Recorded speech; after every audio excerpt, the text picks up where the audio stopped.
My name is Haley, and my story is probably one of the weirdest you'll ever hear. First off, Haley was the name I chose when I was 7. When I was born, my parents never gave me a name. My dad left a few days after I was born. When I asked Mom about Dad, she said, "Your father ran away to become an actor in California." My mom just called me you, or girl, or child whenever she wanted my attention. I was only a kid. I didn't know any better. When I started school, I told everyone my name was Yu. "Are you Chinese?" They thought my name was spelled Y-U. "Yeah, I think so." But all the other kids had great names. I hated them for it, and I was always super jealous. It made me feel rotten to think that my parents didn't even love me enough to name me. It wasn't until 2nd grade that my teacher finally said something. She asked if my name really was Yu after I spelt it 3 different ways on my homework. "That's what my mom calls me." What else does she call you? "I have lots of names. Girl, kid, child, mistake." My teacher looked horrified. She called my mom and they met with the principal. The next thing I knew, they'd called in child services, who took me away from my mom and moved me to a new family. My new mom let me pick my own name. I picked Haley because it was the first name I saw on the cover of a magazine sitting on her kitchen table. For a while, I was really happy. I finally had a name. But then, my jealousy kicked in again. When I was in the 7th grade, everyone at my new school was always talking about where their parents were taking them. "My mom is taking me to Disney World this summer. My dad just bought a new car and said I can have it when I'm older." I didn't want to bug my sweet new parents to spend even more money on me. So instead of feeling sorry for myself, I decided to show them up. "My parents are taking me on a cruise around the world this summer. Oh, and then we're going to Disney too." Everyone was shocked. It sounded like the coolest vacation ever. Too bad it was a lie. But now everyone wanted pictures and videos of the vacation. Thankfully, my new dad was a photographer and owned a studio in town. One night, I snuck into his office while he was sleeping and stole the keys to his studio. He had a whole bunch of fake backgrounds I could use. All I had to do was stand in front of the camera and smile. I took pictures in Paris, Rome, Tokyo, Hawaii, and Los Angeles. Of course, I made sure to take a bunch of pictures in Disney World. Everyone fell for it. I was the coolest kid in school, and everyone wanted to know what life was like in other countries. France? Oh, it's just like here, except they speak French. Japan? Same as here, but they speak Japanese. This one girl, Nicole, thought I was so cool. But only at first. She wanted to be my best friend and said I could go on vacation with her family next summer. We did everything together. I was really fond of Nicole and thought she was just the prettiest. But yeah, sometimes it got hard being in my best friend's shadow all the time. I felt a twinge of jealousy now and then, especially when all the cute boys were all over her and hardly ever seemed to notice me. One day, as Nicole and I were walking down the corridor, I walked straight into someone. Ow! Watch it! I found myself looking at the cutest guy I'd ever seen. As he studied me, he looked deep into my eyes and said, Wow, you've got the most beautiful eyes I've ever seen. I'm Jack.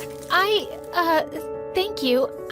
Suddenly, I was yanked out of my dream by Nicole, who dragged me away as though nothing had happened. "Come on, we're late for class." The next day, I kept my eyes peeled for the cute boy. And when I did find him, guess who was touching his arm and flirting with him? Nicole! Go to the spring dance with me, Jack?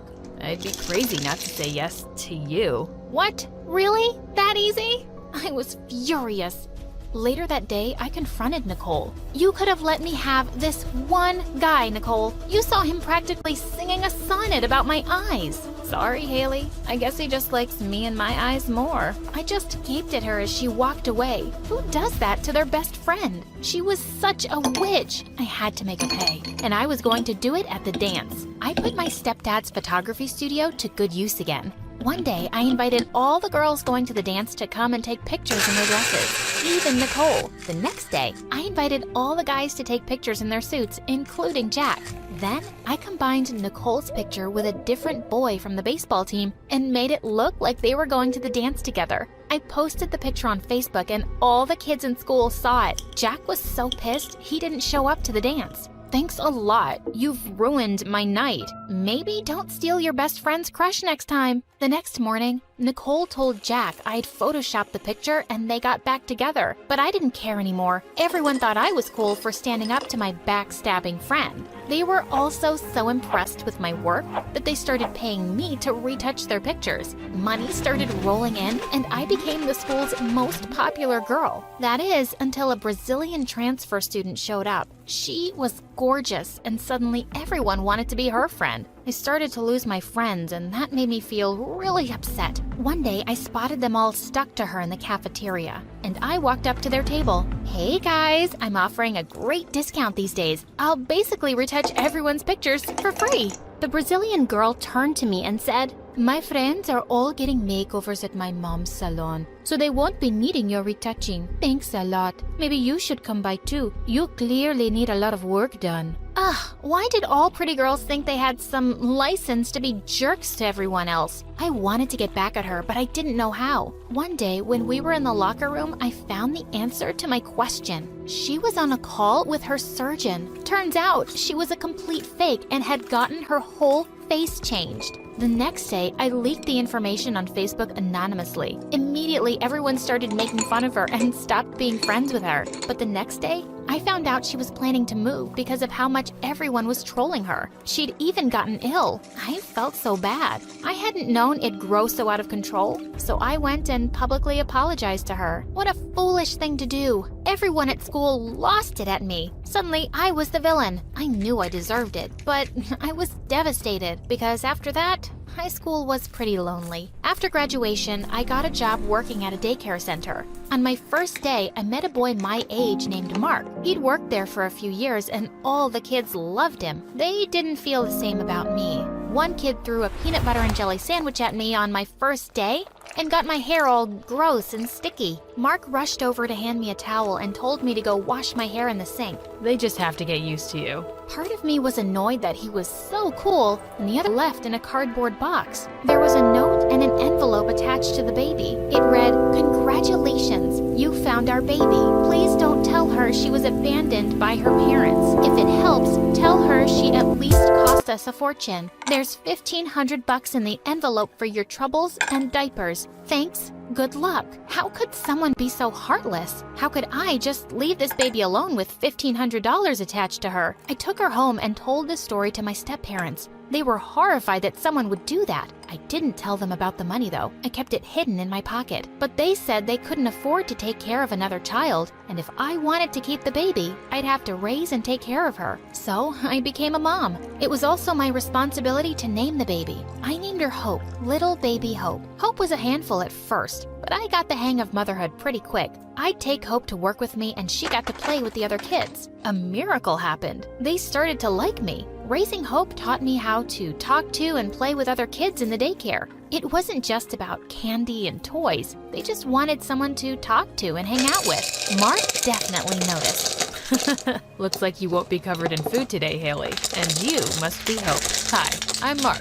He smiled at her and she laughed. Suddenly, I started panicking. What if my baby Hope started liking him better too? I pulled her away from him. "Listen, just stay away from my daughter. She's mine and I'm not sharing her love with you." For a minute, Mark looked shocked and then he left. A few days later, while I was at the daycare, some of the kids started fighting. Since Hope was asleep, I left her and ran to the kids to break up the fight. But right in the middle of the fight, I heard Hope scream. I wanted to run to her, but I couldn't leave these kids. For a minute, she was crying, and suddenly she stopped. When I got to her, I found her in Mark's arms. She was cooing at him, and just then, she saw me and reached her cute baby arms towards me. I suddenly felt overwhelmed. She did love me more than Mark. A happy tear trickled down my cheek, and Mark seemed to understand because he said, "She is your daughter, and she will always choose you." Mark was just good with kids. I didn't need to be jealous of that. But as soon as I had this great revelation about myself, it all came crashing down.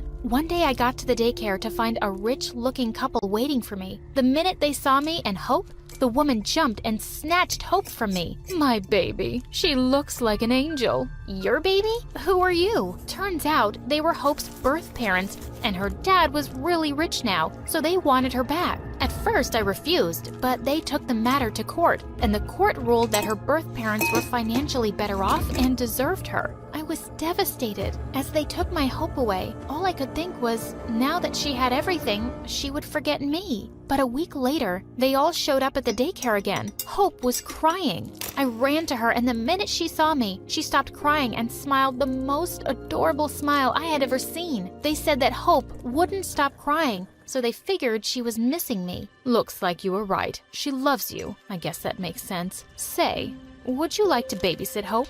I jumped at the offer. From that day, I became her official babysitter. Time passed and Mark and I started going to the same college. We started dating, and the day after we graduated, he asked me to marry him. On the day of our wedding, 6-year-old Hope was our flower girl. It's been 4 years since our marriage, and we had a little curly-haired boy named Martin. And whenever he seems like a handful, the only person he listens to is his adoptive sister, Hope.